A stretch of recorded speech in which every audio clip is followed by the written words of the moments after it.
Never forget Vince Carter graduating from Carolina. I remember seeing that.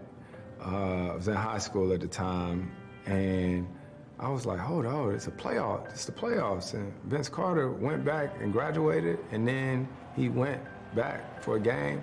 And so for me, that has stuck with me. I'm sure Vince don't even know that I seen that, but it's something that stuck with me my whole life. And I always said, if ever given the opportunity and the days match up, I want to walk.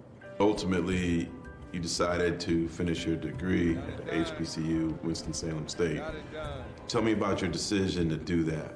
One of my little cousins graduated, and I remember being at his graduation, and I was like, man, I've been around these HBCUs my whole life and didn't know that they underfunded and they not getting this and they not getting that. I looked at myself. I was like, how can I help? And on the journey of trying to amplify HBCUs, it was like, well, it's time for me to get my degree.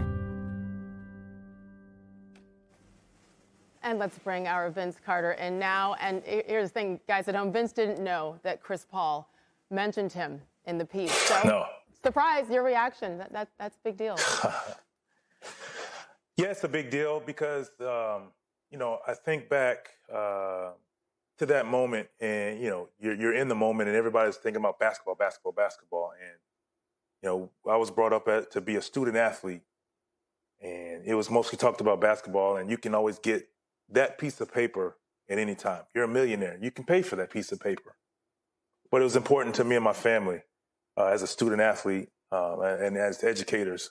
And it's pretty cool many, many years later, that was 21 years later, to hear someone say, I watched that and it inspired me 21 years later.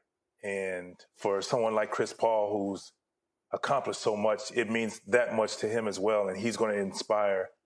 And I mean, just people he graduated with, family members, his son, He sat there and said it. So it's crazy to even hear that. Like I said, I was like, wait, golly. And then to see that video brought back crazy memories. And my degree sits right here at my front door, and it's blown up for everyone to see, for me to always remember what it meant to me. Thanks for watching ESPN on YouTube. For live streaming sports and premium content, subscribe to ESPN+.